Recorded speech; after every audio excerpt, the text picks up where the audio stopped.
कर रहे हैं। कौन सा? अगर मान लो हमने खुद element in the standard state बनाने की ठानी, मतलब अगर कोई मुझसे पूछता है कि enthalpy of formation O2 gas की कितनी है, तो हमने कहा मतलब क्या है? O2 गैस की एंथैल्पी ऑफ फॉर्मेशन का मतलब हुआ जब ये चीज खुद बने, किससे? अपने element in the standard state से। और ऑक्सीजन का element in the standard state स्वयं कौन है? वो स्वयं O2 गैस है। तो O2 गैस बने O2 गैस से। हमको हम ही से बना लो। बिल्कुल। तो ये क्या है? ऑब्वियस ही बात है, इसका डेल्टा H 0 होगा, इसके सारे डेल्टा 0 होंगे, डेल्टा S 0 होगा, डेल्टा G 0 होगा, सब कुछ ही 0 होना है। तो delta HF not is 0, entropy of formation is 0, free energy of formation, कुछ भी सारे डेल्टा, या internal energy of formation is 0, सारे स्टेट फंक्शंस के डेल्टा 0 होंगे। और चूंकि ये फॉर्मेशन रिएक्शन है तो delta UF not, delta GF not, delta SF not, delta HF not, ये बड़े मजेदार शब्द आएंगे, सब 0 है। क्यों? कोई रिएक्शन ही नहीं हो रहा यार। Element in the standard state से बन रहा है element in the standard state, इससे बढ़िया और क्या हो सकता है? ठीक है ना? बाय कॉमन सेंस वो 0 हो जाएगा। तो standard enthalpy of formation of all elements in their pure states at 298 Kelvin and 1 bar is 0। सच तो ये है, यहां 298 केल्विन की भी जरूरत नहीं है, 1 बार प्रेशर इज 0। सेम टेम्परेचर हो यहां और यहां, टेम्परेचर सेम हो, तो बस डेल्टा H या डेल्टा जो भी डेल्टा है वो सब 0 हो जाएगा। राइट? ये तो मजेदार है, ये शानदार है। जैसे मरकरी की स्टैंडर्ड स्टेट लिक्विड होती है, आयोडीन की लास्ट टाइम बताई थी सॉलिड होती है, फ्लोरीन या क्लोरीन की गैसियस, ब्रोमीन कैसी थी? ऑफ कोर्स ब्रोमीन लिक्विड होगी। Iodine solid, bromine liquid. Hydrogen कैसी है? गैस। फ्लोरीन है गैस, क्लोरीन है गैस। क्या किसी आयन की भी एंथैल्पी ऑफ फॉर्मेशन 0 होती है? हाँ, enthalpy of formation of H plus aqueous is arbitrarily assumed to be 0। एक रेफरेंस चुनना था तो H plus aqueous को चुना जाता है, H plus aqueous की एंथैल्पी ऑफ फॉर्मेशन को arbitrarily 0 मान लिया जाता है। अरे वाह, मजेदार है। ये स्टैंडर्ड्स आपने भूलने नहीं है, स्टैंडर्ड चीजें तो स्टैंडर्ड है, याद रखनी होंगी, राइट? ठीक है। और कुछ? अच्छा एक बात बताइए, O2 की एंथैल्पी ऑफ फॉर्मेशन कैसी है? 0 है। ओजोन की कैसी है? अच्छा अब एक बात बताओ, ज्यादा स्टेबल कौन है, O2 या O3? सीधी सी बात है, स्टैंडर्ड स्टेट जो है वो मोस्ट स्टेबल है।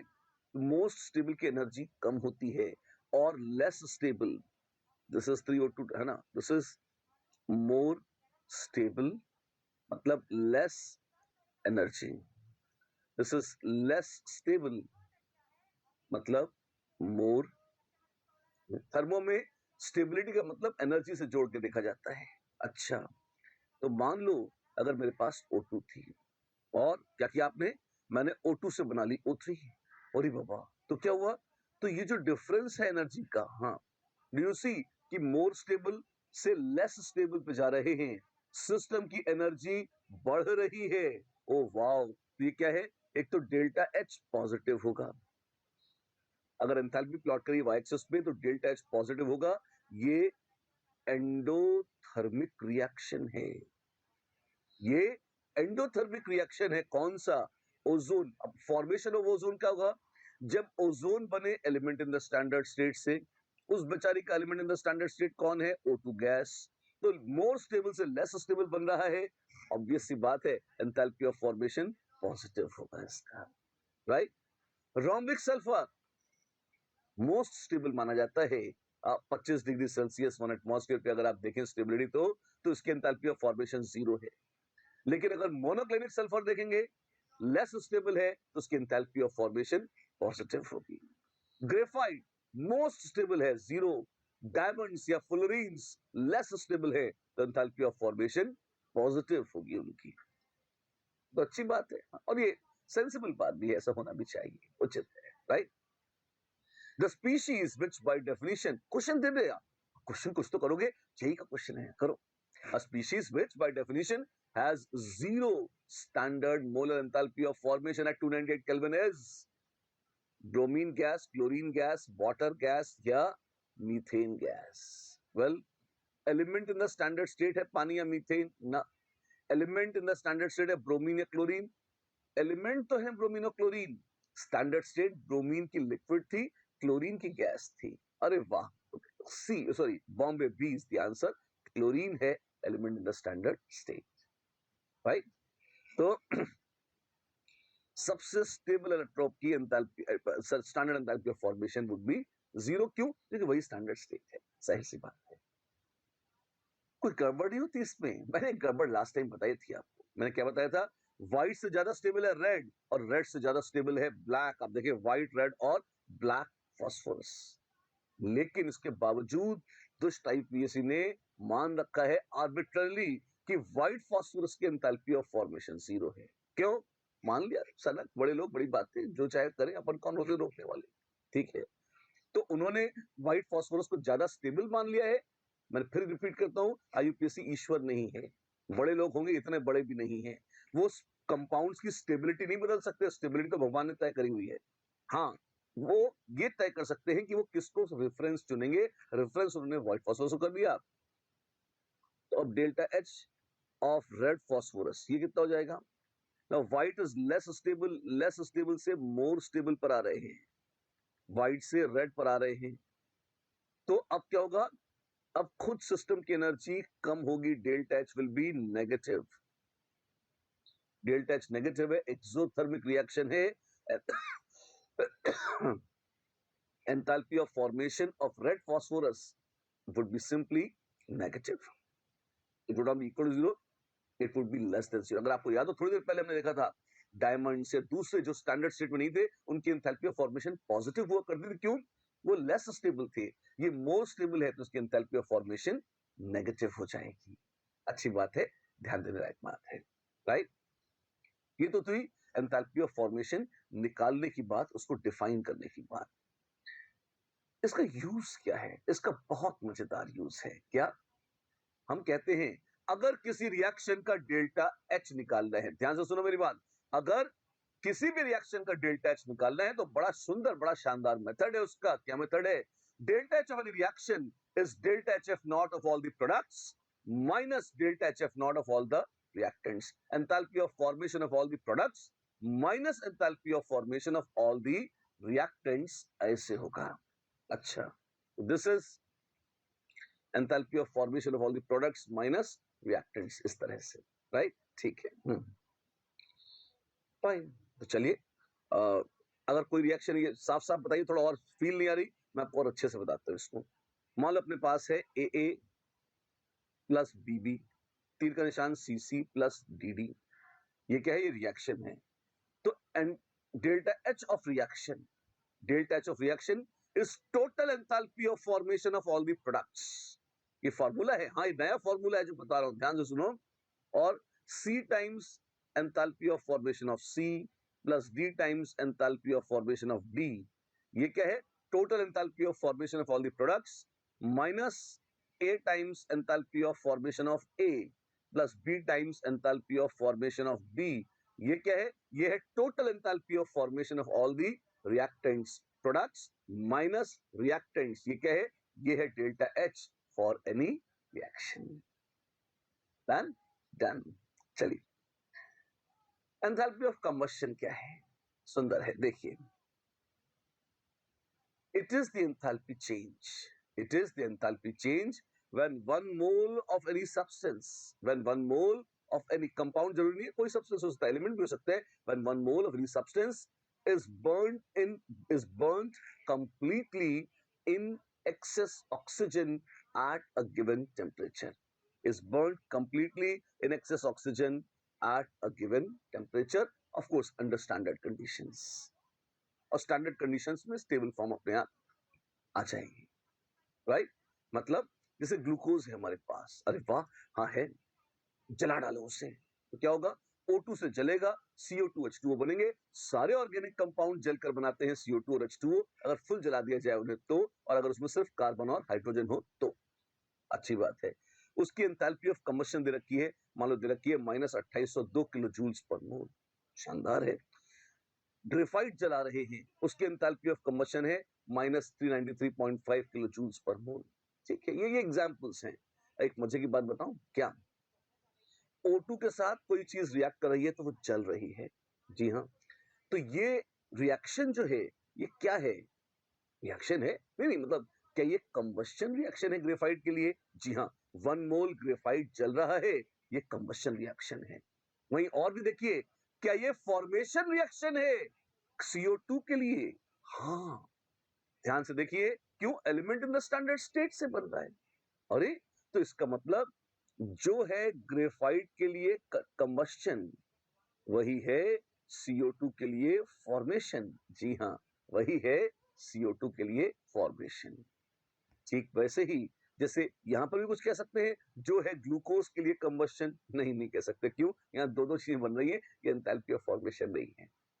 हाँ, अगर पानी बन रहा होता, किससे? H2 gas plus half O2 gas बना रहे हैं पानी। अच्छा, क्या आप देख सकते हैं? ये है enthalpy of combustion of hydrogen.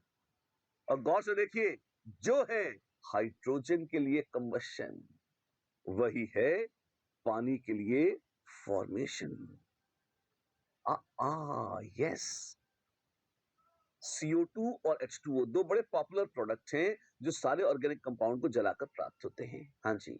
और दोनों के लिए एक मजेदार चीज बताऊं, जो है एंथैल्पी ऑफ कंबस्शन कार्बन या हाइड्रोजन के लिए, वही है एंथैल्पी ऑफ फॉर्मेशन CO2 या H2O के लिए रिस्पेक्टिवली। ध्यान दें, बड़ा खूबसूरत रिलेशन है, ध्यान देने लायक है। राइट? चलिए, जला रहे हो, हाँ, कागज जला दिया, कोयले जला दिए, हाँ, ध्यान रखना, combustion reactions are always exothermic, it is always negative. समझ गए हम। क्या समझे तुम? ऑक्सीजन के साथ रिएक्शन हमेशा एक्सोथर्मिक है। मैंने ये नहीं बोला, मैंने क्या बोला? Combustion reactions are always exothermic. Oxygen तो फ्लोरीन के साथ या नाइट्रोजन के साथ भी रिएक्ट करती है, और वहां एंडोथर्मिक भी हो सकती है, और वो कंबस्शन नहीं कहलाता। कंबस्शन कहते ही तब है जब गर्मी निकले और आग की लपटें निकले। ये सब टोटके तभी होंगे जब एक्सोथर्मिक रिएक्शन होगा। तो yes, combustion is necessarily an exothermic reaction. Right? Enthalpy of combustion की तो बात हमने करी। अब आप देखें यूज कहां आता है। एक मजेदार यूज है कैलोरीफिक वैल्यू निकालने में। कैलोरीफिक वैल्यू ये क्या चीज है? अक्सर लोग खाने के साथ लिखा होता है कि इसकी इतनी, इसमें इतनी कैलोरीज हैं, इसमें इतनी कैलोरीज हैं। और जिनको थोड़ा सा वजन ज्यादा होने की समस्या होती है या तकलीफ होती है, वो कैलोरीज गिनने की भी कोशिश करते हैं कि भाई ज्यादा ना खा जाएं ताकि और मोटे ना हो जाएं। अच्छा, तो ये कैलोरीफिक वैल्यू आप एंथैल्पी ऑफ कंबस्शन से निकाल सकते हैं। होती क्या है? 1 ग्राम ऑफ कोई भी सब्सटेंस जलाने पर जो हीट निकलती है, वो कहलाती है उस सब्सटेंस की calorific value. The amount of heat released by completely burning 1 gram of given substance in excess oxygen at a given temperature is called calorific value of that substance. अच्छी बात है। तो एंथैल्पी ऑफ कंबस्शन पर मोल में थी और calorific value पर ग्राम में है। हाँ, और भी कोई फर्क है? उधर था एंथैल्पी चेंज, तो एंथैल्पी ऑफ कंबस्शन हमेशा नेगेटिव होती थी। कैलोरीफिक वैल्यू है एनर्जी रिलीज्ड, तो ये हमेशा पॉजिटिव नंबर के तौर पर कोट करी जाती है। राइट? ऐसे। फिर एंथैल्पी ऑफ कंबस्शन कई बार रिएक्शन का डेल्टा एच निकालने में भी काम आ सकती है। कैसे? बढ़ते जाइए, दिखाएंगे भी आपको। पहले ये देखिए एक बार। कैलोरीफिक वैल्यू क्या थी? Delta H combustion by molar mass, end of course minus भी आ जाएगा। क्यों? डेल्टा एच कंबस्शन हमेशा नेगेटिव होता है और कैलोरीफिक वैल्यू हमेशा पॉजिटिव तौर पर खोज करी जाती है, इसलिए। डेल्टा एच और डेल्टा एच कंबस्शन का क्या संबंध है? हाँ, ये देखते हैं। मीथेन और हाइड्रोजन, मान लीजिए, सॉरी, इथीन प्लस हाइड्रोजन से मिल रही है इथेन। एक रिएक्शन दे रखा है, ठीक है, और कहा है बताइए क्या होगा delta H for this reaction. ठीक है, तो यहां पर हमारा दावा है कि वैसे तो हम सिंपली कह सकते हैं delta H for reaction is delta H formation of C2H6, enthalpy of formation of all the react products minus enthalpy of formation of all the reactants. सही बात है। And enthalpy of formation of all other elements in the standard state is 0, तो ये हो जाएगा 0। तो खाली इन दोनों के एंथैल्पी ऑफ फॉर्मेशन का डिफरेंस आ जाएगा। हाँ, ऐसा आ जाना चाहिए अगर हम इस रिएक्शन का डेल्टा एच निकालना चाहें तो निकाल लो।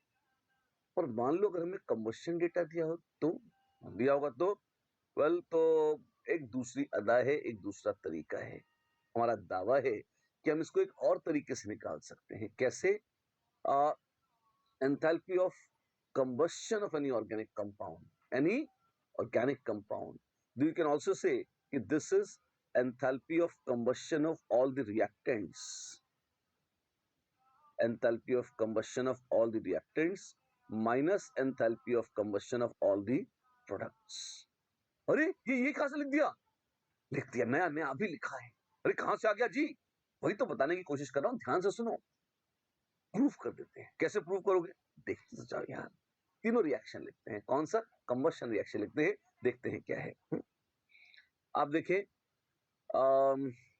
हेसेस लॉ यूज करने की हमारी योजना तो है, पर एक बार ये रिएक्शन यहां लिखे हैं पर ये वर्टिकल लिखे हैं, शायद आपको सुख ना हो इसको देखकर। मैं एक बार हॉरिजॉन्टली लिख देता हूं। कैसे? C2H4 प्लस 3O2 से मिल रहा है 2CO2 प्लस 2H2O। सब गैस है, सिवाय पानी की जो लिक्विड है, इतनी जगह नहीं है तो अपन वो फालतू चीजें नहीं लिख रहे।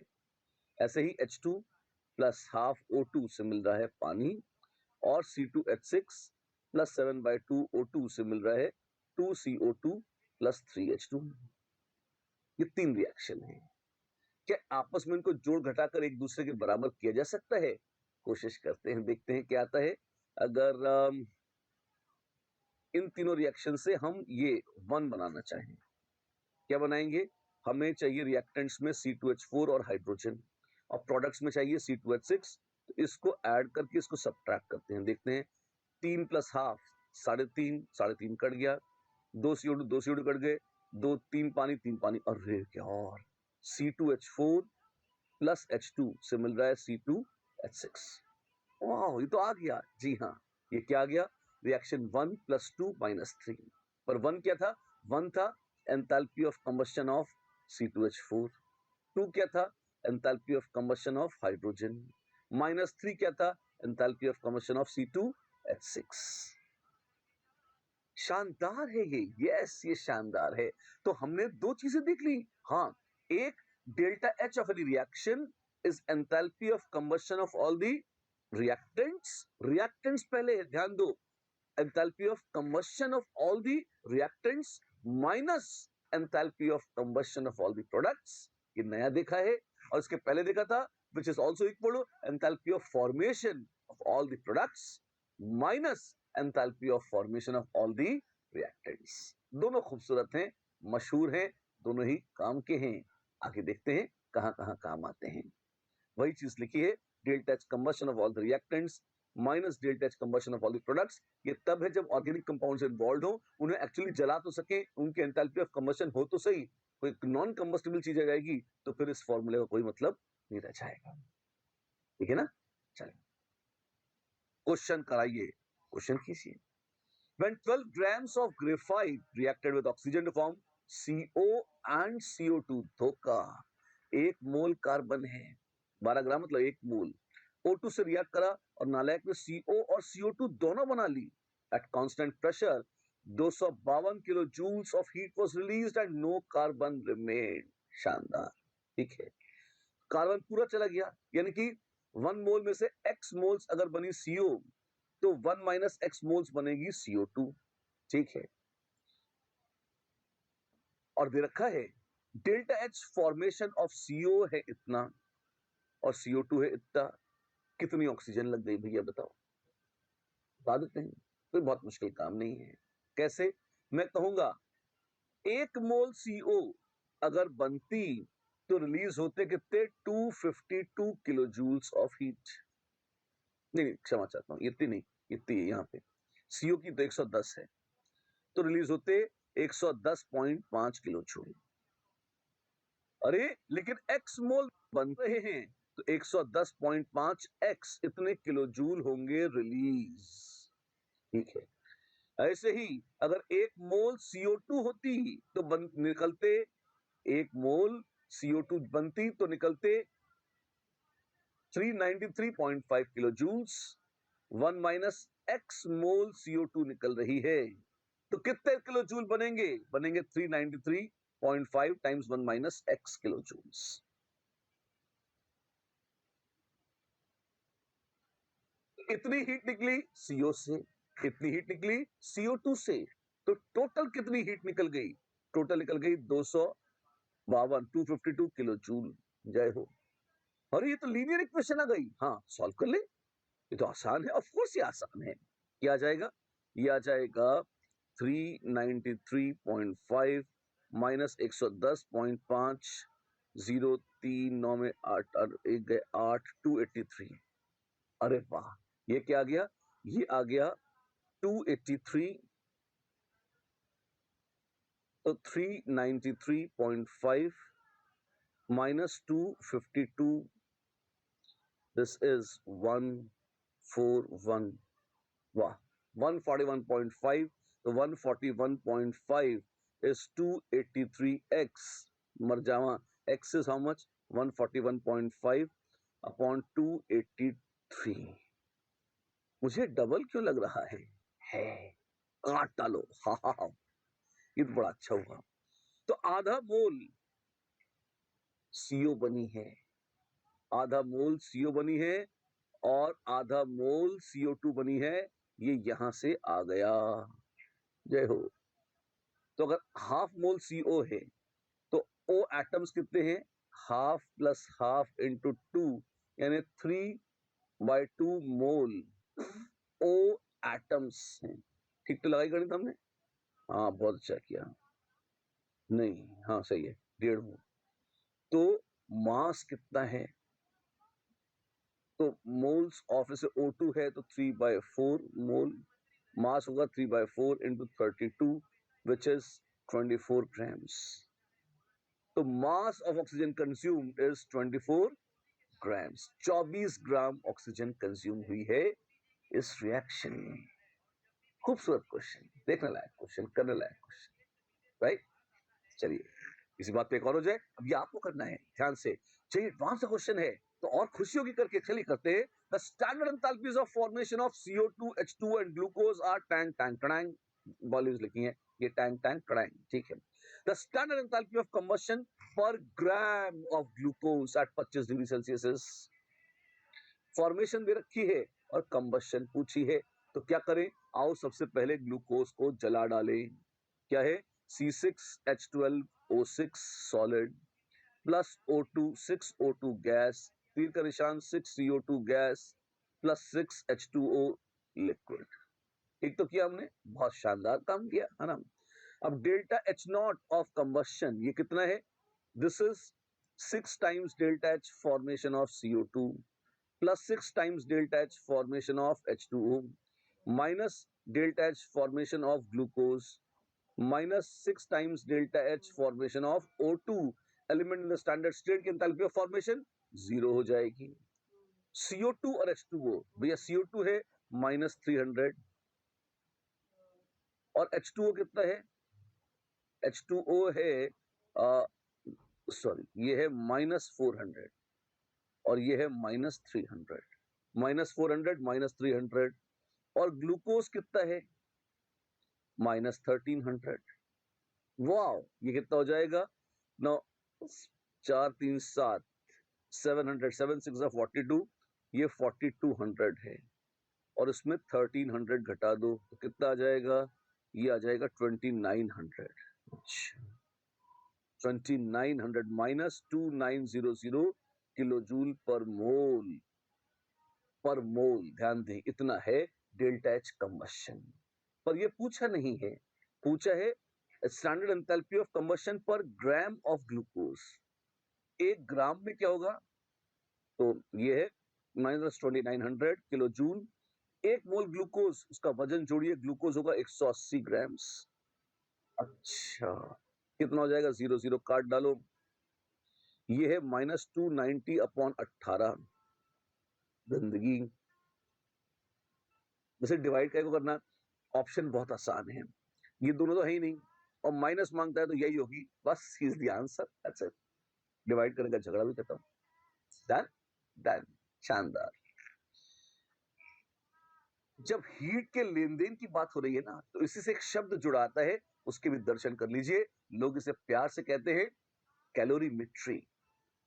कैलोरी मतलब हीट, मीट्री मतलब उसे नापना। जो हीट रिलीज या एब्जॉर्ब हो रही है, उसे जो नापना, एक्सपेरिमेंटली उसको नापने की जो प्रक्रिया है, जो एक्सपेरिमेंटेशन का मेथड है, वो कहलाता है कैलोरीमेट्री।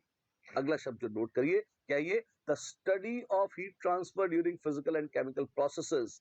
ज्यादा accurately, the study of amounts of heat released या absorbed during any physical chemical process is called calorimetry.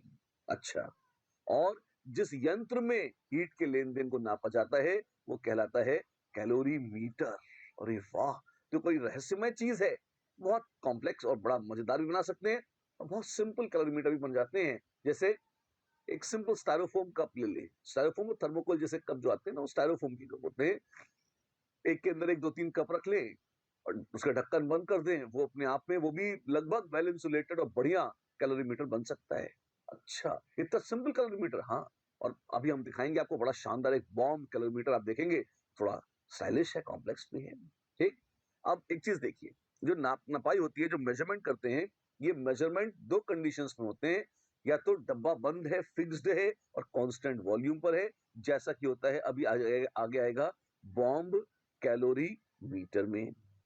और कांस्टेंट प्रेशर पर भी लीला हो सकती है। कैसे? ओपन वेसल में हो जाती है, जैसा कि मोस्टली रिएक्शन हम एक्चुअली कराते हैं।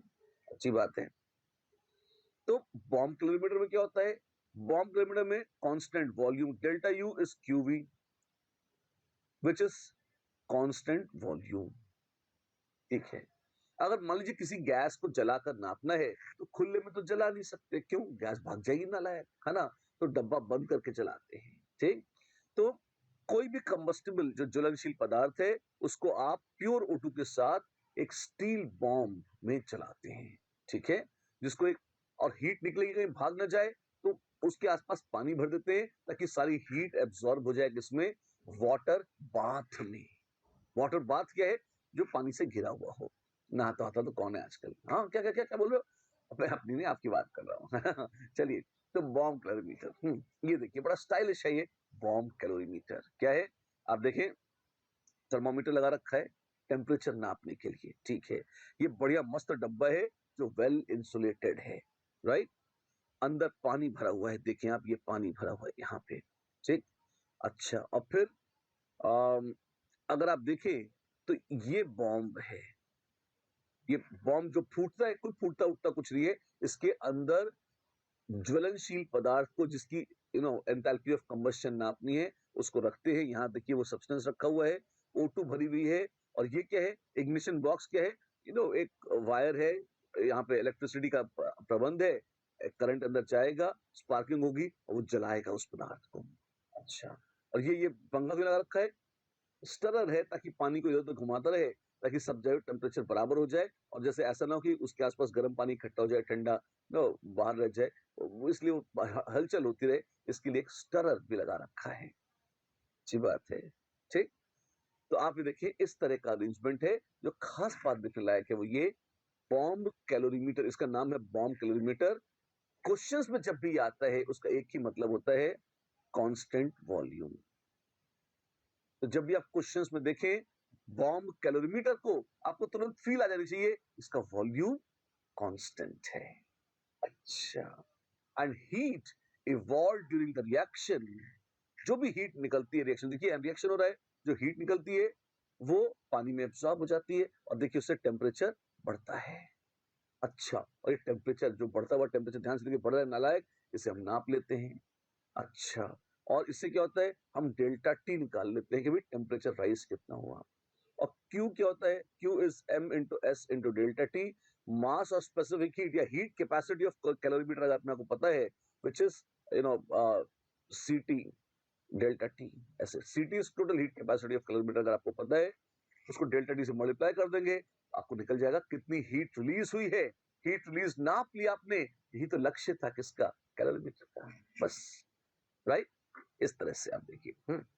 Now delta you which is qv is ms delta T, जैसे मैंने लिखा था। वैसे तो ये क्या है? ms डेल्टा टी आप पूरे एवरेज निकाल सकते हैं पूरे कैलोरीमीटर का, और या फिर उसमें आप कहें कि अलग अलग 5-7 चीजें हैं, पानी को अलग जोड़ लें तो ms डेल्टा टी पानी का, लेकिन सिर्फ पानी नहीं, थर्मोमीटर, स्टरर, बर्तन, सारा हीट हुआ है अंदर से, तो मान लीजिए उन सबकी हीट कैपेसिटी सी थी, तो सी डेल्टा, और ऐसे ऐसा क्या करना, आप चाहो तो ऐसे भी कर सकते हो, this is simply C delta T, या सी टी क्या है, C T is ms plus C. अच्छा, total heat capacity of calorimeter including water of course. लोग इसको अलग रखना पसंद करते हैं, क्यों? पानी तो आप डालोगे निकालोगे, पानी की मात्रा चेंज कर सकते हो, बचा खुचा कैलोरीमीटर तो जो है वो है, स्टील का डब्बा वैसे ही रहेगा, थर्मोमीटर वैसे ही रहेगा, स्टरर वैसे ही रहेगा, उसकी हीट कैपेसिटी कांस्टेंट है, उसको लोग अलग से लिख लेते हैं इस तरह से। ठीक है, चलो, एक शब्द आता है कभी कभी, वाटर इक्विवेलेंट ऑफ कैलोरीमीटर। क्यों?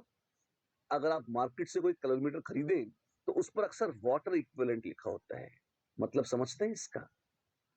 शक तो हो रहा है। वाटर इक्विवेलेंट मतलब, मान लीजिए स्टील का डब्बा है, उसमें थर्मोमीटर है, स्टरर है, जो भी यंत्र लगे हैं, उस पूरे सिस्टम की हीट कैपेसिटी मान लीजिए है 40 कैलोरी पर केल्विन, या मैंने 30 लिख दिया तो 30 कैलोरी पर केल्विन, तो इसका मतलब उसको 1 केल्विन गर्म करने के लिए 30 कैलोरीज चाहिए, और पानी को गर्म करने के लिए, मतलब वैसे तो वो स्टील का डब्बा है, पानी नहीं है, और यदि उसके स्थान पर पानी, उतने ही गर्म पानी को करना होता तो कितना पानी गर्म हो जाता?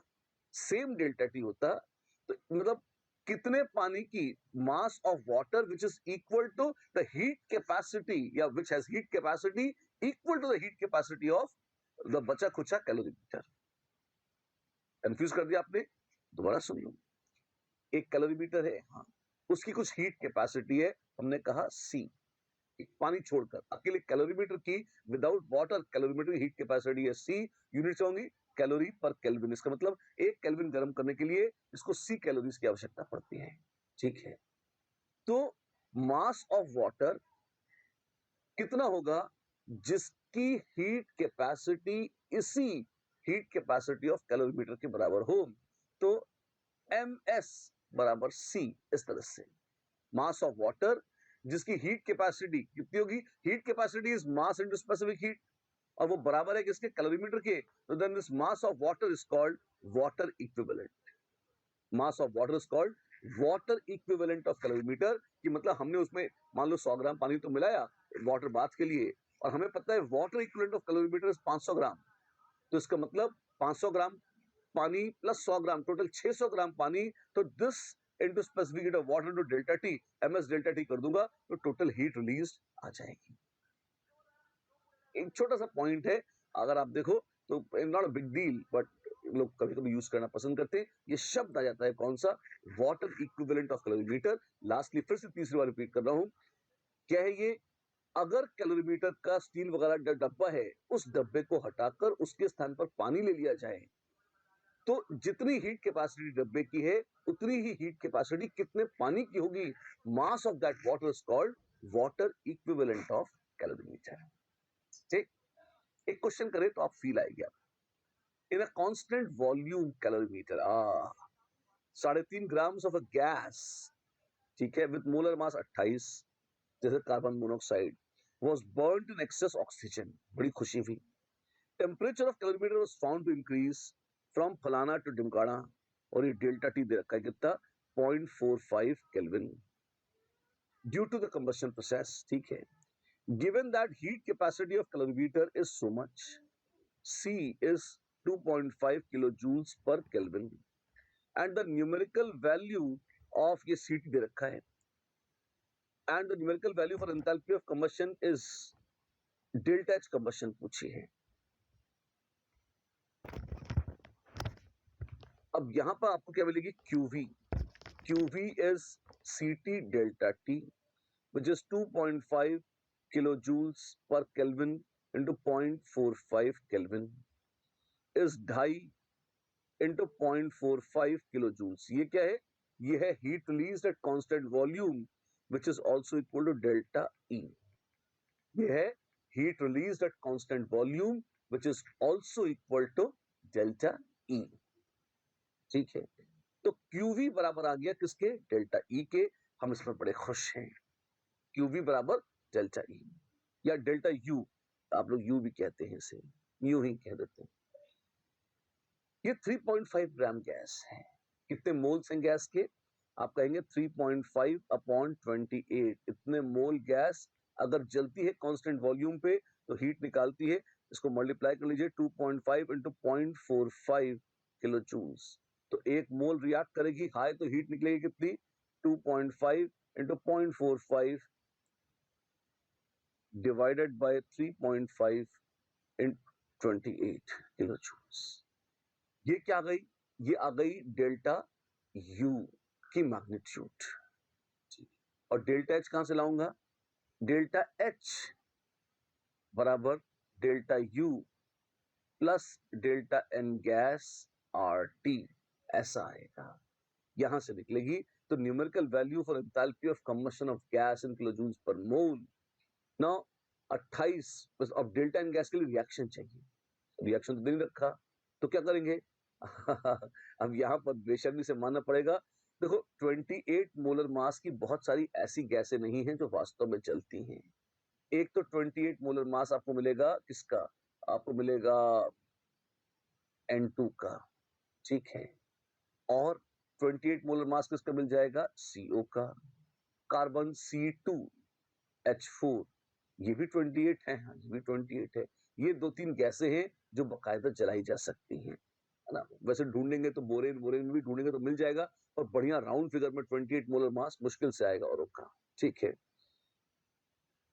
हीट कैपेसिटी दे रखी है, numerical value of enthalpy of combustion is, एक डेल्टा एच निकालें एक बार, डेल्टा एच के आसपास ही आएगा डेल्टा यू। और देखिए ऑप्शन है क्या हमारे पास, नहीं, ऑप्शन सीधे रखे तो एक न्यूमेरिकल वैल्यू निकालकर आंसर देना होगा। अगर रिएक्शन नहीं नहीं दे रखा तो हम डेल्टा एन गैस नहीं निकाल सकते। तो आप देखें, हमें यहां पर डेल्टा यू तो निकाल के हम इंटरनल एनर्जी ऑफ कंबशन जरूर निकाल सकते हैं। वो कितनी आएगी वो बता देता हूं मैं आपको। तो आएगा, इसको कैलकुलेट करिए, दिस इज 5/7 इंटू 28 इंटू 0.45, 7 4 जा 28, और 0.45 इंटू 4 इंटू 2 होगा 0.9, 1.8। This is 1.8 into 5 which is 9। अरे वाह, दैट्स इट, इतना जरा सा, जो भी है खरीद छा, है ना। तो delta U combustion is 9 kilojoules per mole. As per the given data, this is coming out to be 9 kilojoules per mole. A very small number, no doubt. but ठीक है, जो दे रखा है उसके हिसाब से तो यही सही है। So we have delta U combustion is minus भी लगेगा, -9 kilojoule per mole. Can we find out delta H combustion? We can just say it is -9 kilojoules per mole plus delta N gas RT, जो भी हो। यहाँ दो गैसें मिल रही हैं मुझे, कार्बन मोनोऑक्साइड जिसका कंबशन का डेल्टा एन अलग होगा, और C2H4 जिसका डेल्टा एन कंबशन अलग है। और इमेजिनेशन सोचोगे शायद एक आध और मिल जाए कोई, इसलिए अब इस तरह से इसको आगे बढ़ाना संभव नहीं है, राइट। इसको यही मंगल करते हैं। और कोई गैस मिल सकती थी जैसे C2D2 एसिटिलीन जिसमें ड्यूटेरियम लगी हो, इसका भी मोलर मास 28 हो सकता था। तो डेल्टा एन गैस निकालना रिस्की है, इसमें ऐसा कुछ नहीं कर सकते। यहीं पर इसको विराम देते हैं, ठीक। अगला क्वेश्चन, 1 लीटर, इतना बड़ा क्वेश्चन है, छोटे ही होते हैं, कोई बहुत लंबा चौड़ा नहीं होता। देखिए तो सही मेरे साथ। 1 liter sample of a mixture of methane and O2 measured at itna temperature pressure was allowed to react at constant pressure, my god, in a calorimeter. The complete combustion of methane to CO2 and water caused a temperature rise delta T of 1 Kelvin. Calculate mole percent of methane in the original mixture given enthalpy of methane is so much and total heat capacity of calorimeter is so much. So heat released at constant pressure QP is Ct delta T, which is 2108 calories per Kelvin into 1 Kelvin. तो 2108 कैलोरियां हुई release, 2108 calorie हुई release किसमें, उस process में, ठीक है। वहां पर तो बहुत ही आसान है, इतने कैलोरीज। अच्छा, अब मुझे पता है कि एंथैल्पी ऑफ कंबशन इतनी है, इसका मतलब 210.8 किलो कैलोरी रिलीज होती है अगर 1 मोल मीथेन जल जाती है। तो अगर 2.108 किलो कैलोरी हो रही है रिलीज, इसको 1000 से डिवाइड करके किलो कर दिया, तो हाई कितने मोल करेंगे react? 2.108 into 1 upon 210.8 which is 1/100 mole. Oh my God, 1/100 mole कर रहे हैं रिएक्ट। और क्या पूछा है? Mole percent of methane in the original mixture. हाय कैसे निकालेंगे mole percent? Well, mole percent is mole fraction into 100। Mole fraction कैसे निकलेगा? मोल मीथेन क्या गया by total moles. N total कितना होगा? N total is PV by RT. तो 1 लीटर सैंपल है ना, 1 लीटर सैंपल अगर ये होता तो 273 केल्विन पर, यानी कि 0 डिग्री सेल्सियस पर, तो 1 लीटर हो जाता कितना? ये हो जाता 1/22.4 मोल्स। ठीक है, लेकिन ये तो उल्टे थोड़ा और ज्यादा टेम्परेचर पर है, तो ये कितना हो जाएगा? वेल, आप देखेंगे ये थोड़ा कम ही होगा, और ये हो जाएगा इंटू 273/32 डिग्री सेल्सियस का मतलब हुआ 305। ठीक है, कितने मोल्स आ जाएंगे इसके? ठीक, ईश्वर हमारी रक्षा करे। कितने मोल्स होते होंगे जितने निकाल लेंगे अपन, जो भी है। और मोल फ्रैक्शन पूछा है, और जगह है आगे क्या? हाँ, यहाँ जगह है ना। तो मोल फ्रैक्शन निकालेंगे, तो mole fraction of methane, methane के खुद के मोल तो निकल गए बड़े आराम से, 0.01 divided by total moles. Total moles गिनौने थे, कितने थे? 22.4, 1/22.4 लीटर पर मोल जो भी था, इंटू 273/305। रक्षा कर प्रभु। दिस परसेंटेज ऑफ मीथेन, मतलब दिस इंटू 100। अच्छा, 0.01 इंटू 100 कट गए दोनों, ये आ गया 22.4 into 305 by 273। How much is this? 22.4, 1 plus 32/273, 22.4 into, this is really beautiful and extraordinary, 32,273.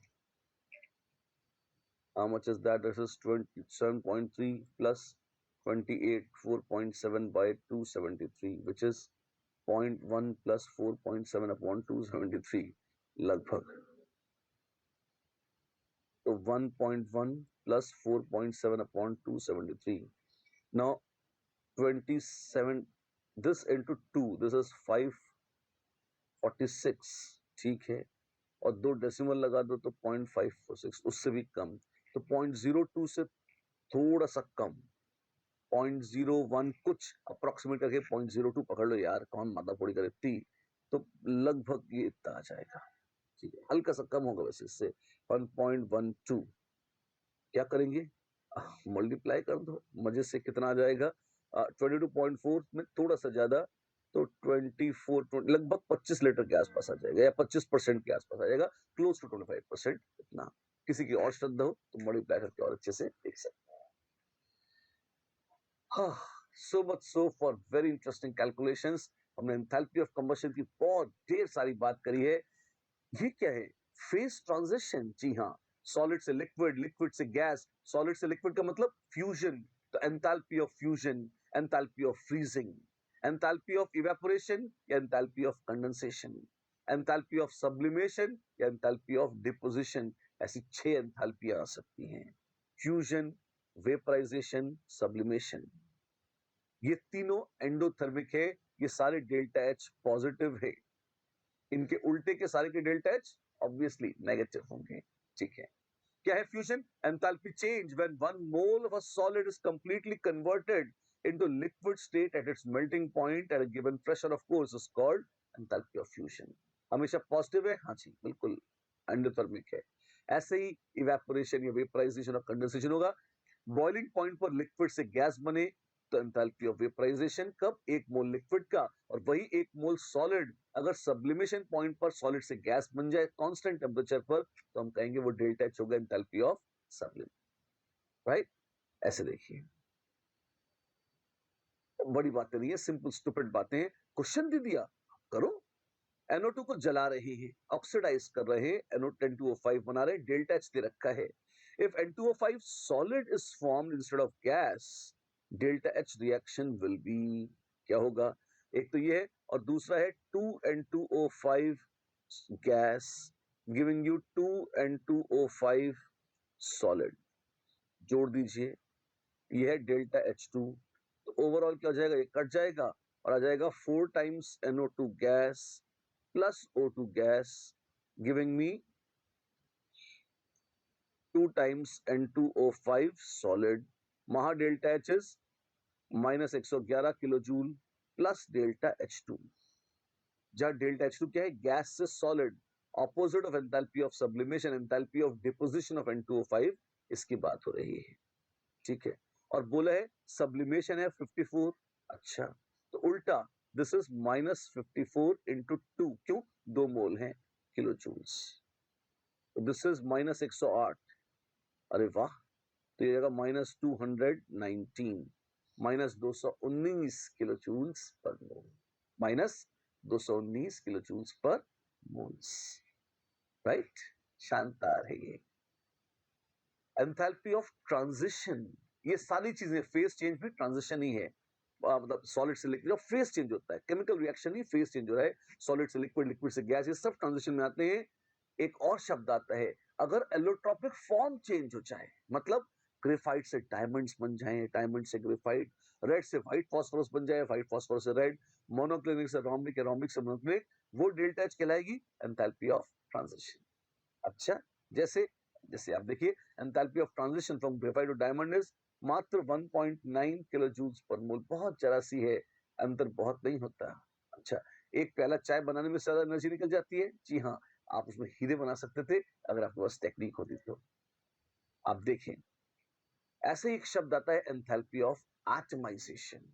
Wow, ये क्या है? Enthalpy change when 1 mole of a substance converts into gaseous atoms. एक मोल कोई पदार्थ लो और उसके कर दो टुकड़े टुकड़े, अरे वाह, तो क्या होगा? तब जो मिलेगी वो होगी क्या आप कहोगे? उससे जो डेल्टा H होगी वो होगी एंथैल्पी ऑफ एटमाइजेशन। जैसे हाइड्रोजन के टुकड़े करके आपने 2H बना दिया, तो ये है enthalpy of atomisation of H2 gas. अच्छा, बॉन्ड तोड़ने पड़ेंगे? जी हाँ, ऐसे मामलों में बॉन्ड तोड़ने पड़ेंगे। Right, and this brings us to our beautiful bond enthalpy। Bond enthalpy, क्या बॉन्ड्स की भी कोई एंथैल्पी होती है? हाँ, होती है। तोड़ डालो बॉन्ड्स को और उनको तोड़ने में जो एनर्जी खर्च होती है वो कहलाती है बॉन्ड एंथैल्पी। जी हाँ, इनके इनफैक्ट इसके 2 हिस्से हैं। कौन सा? एक जिसको हम कहते हैं बॉन्ड डिसोसिएशन एनर्जी या बॉन्ड डिसोसिएशन एंथैल्पी, और एक जिसको मीन बॉन्ड एंथैल्पी या सिर्फ बॉन्ड एंथैल्पी बोल दिया जाता है। कंफ्यूज करें आप, साफ साफ बताइए, 2 परिभाषाएं अलग अलग है, इसलिए कंफ्यूज हो रहे हो। मैं इनको अलग अलग बोलता हूं, आपको फील आएगी। कैसे? सबसे पहले देखो, बॉन्ड डिसोसिएशन एनर्जी या बॉन्ड डिसोसिएशन एंथैल्पी, इसको देखो, बहुत प्यारी चीज है। क्या ये? The energy which is required to dissociate या the energy which is required to homolytically break, ये क्या है बता दूंगा, पहले सुन लो। The energy which is required to homolytically break a given bond in a gaseous species, to convert it, to generate another to generate gaseous products, मतलब reactant और प्रोडक्ट दोनों गैसियस होने चाहिए, ये कंपलसरी है। आप होमोलेटिकली बॉन्ड तोड़े, ये क्या होता है? इसका मतलब जैसे अगर ए और बी, 2 के बीच में बॉन्ड है, हर बॉन्ड में कितने इलेक्ट्रॉन होते हैं? 2, एक ए का होता है, एक बी का। तो जब आप बॉन्ड तोड़ेंगे तो बस उनको अपने अपने इलेक्ट्रॉन लौटा दें, तेरा तुझको अर्पण, क्या लागे मेरा। अगर दोनों एक एक इलेक्ट्रॉन लेके भाग जाते हैं तो कहते हैं होमोलेटिक फिशन। और कोई ऐसा बदमाश होता है कि अपने तो इलेक्ट्रॉन लेता है, दूसरे के भी हड़प के भाग जाता है, तब एक पे प्लस दूसरे पे माइनस चार्ज आ जाता है, उसको कहते हैं हेटेरोलिटिक फिशन। उसकी यहां बात नहीं हो रही।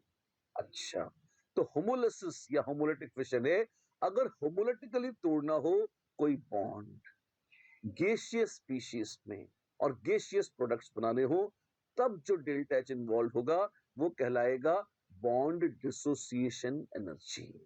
जैसे इट इज जैसे EHH, ये क्या है?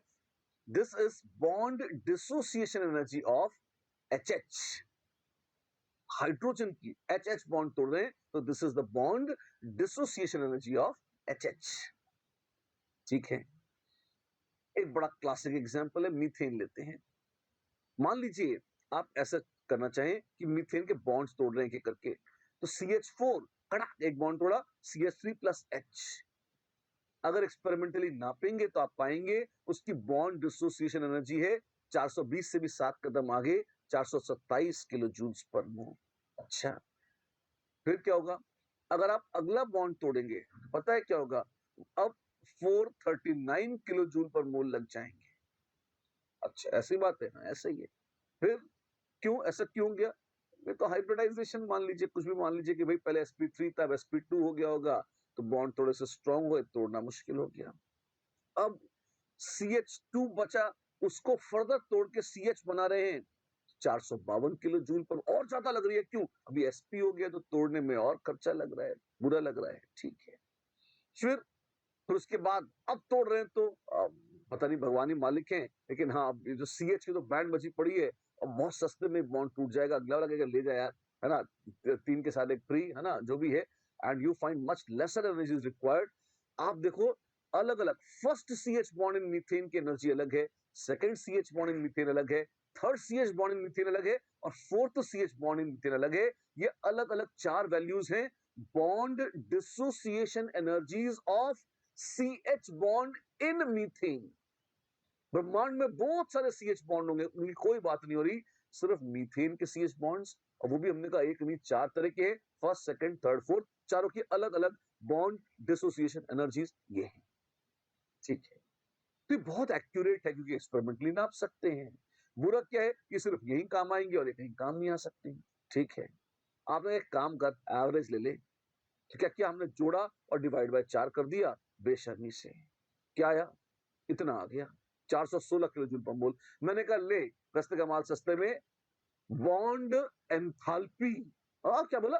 बॉन्ड एंथैल्पी या mean bond enthalpy of CH bond is 416 kilo joule per mole. वैसे तो मीथेन में है, कई दिन हम औरों से भी ले ले, सबका एवरेज निकाल ले, तो एक एवरेज सस्ती वैल्यू आ जाएगी, और जो भी होगी आप कहेंगे ये CH बॉन्ड की average bond enthalpy, mean bond enthalpy, या सिर्फ बॉन्ड एंथैल्पी है। तो बॉन्ड एंथैल्पी एक एवरेज होता है, हाँ जी, और बॉन्ड डिसोसिएशन एनर्जी एक एक्यूरेट वैल्यू होती है, हाँ जी। पर बॉन्ड डिसोसिएशन एनर्जी तो क्यों नहीं यूज करते हर जगह? क्योंकि वो उसी बॉन्ड पे लगती है जिसके लिए नापी जाती है, तो दूसरी जगह यूजलेस है। बॉन्ड एंथैल्पी एवरेज है तो हर जगह लगा सकते हैं।